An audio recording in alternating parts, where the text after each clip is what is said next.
Did Python crash? These languages are taking over the world.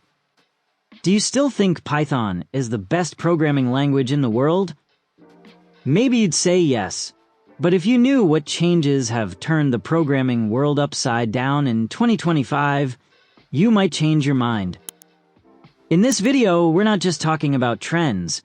We're diving into analysis and reasons to find out which languages are truly worth learning and why some people say Python is dead.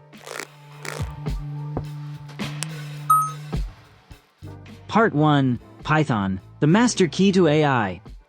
But for how long? Python is still the king in the AI world. Most major libraries like TensorFlow, PyTorch, and scikit-learn are all built on Python. But what's the problem? 1. Low speed. Python is an interpreted language, and in real-time projects like robot control or fast inference, it sometimes falls short. 2. Heavy reliance on libraries. Many projects depend on C or C++, and Python is essentially just a front-end interface. 3.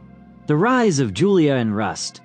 In AI projects that need high performance, languages like Julia for complex mathematical computations and Rust for safety and speed are gaining more ground. Part 2.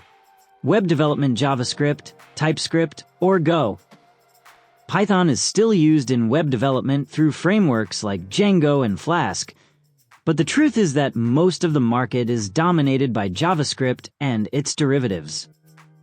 Node.js made server-side development with JS easier. TypeScript has become the default choice for professional teams because it's both safe and scalable.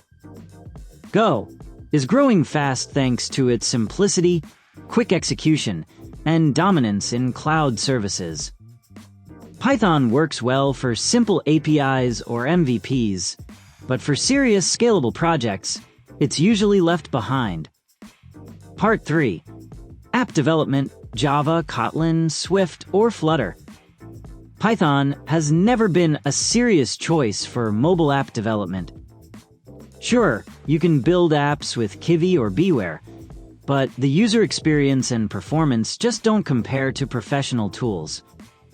On the other hand, Kotlin has become the default language for Android. Swift is the best for iOS. Flutter with Dart lets you build apps for both platforms from a single codebase. This is where you realize why Python is practically dead when it comes to mobile development. Part 4. Languages you need to know in 2025. 1. Rust. For systems that require memory safety, high speed, and fine control. It's now used in WebAssembly projects, blockchain, and even operating systems. 2. Go. Especially for back-end development, cloud services, and distributed systems. 3. TypeScript. The future of front-end development, enabling clean and scalable coding. 4. Julia, for scientific computing, data mining, and high-performance AI tasks. 5. Python still, as long as it's used alongside other tools. It still leads in education, automation, and machine learning. Python isn't dead. It's just not alone anymore. Programmers in 2025 are multilingual. They know Python is great, but every job needs the right tool. If you're aiming for a job, serious projects, or a brighter future, you need to know which language fits where.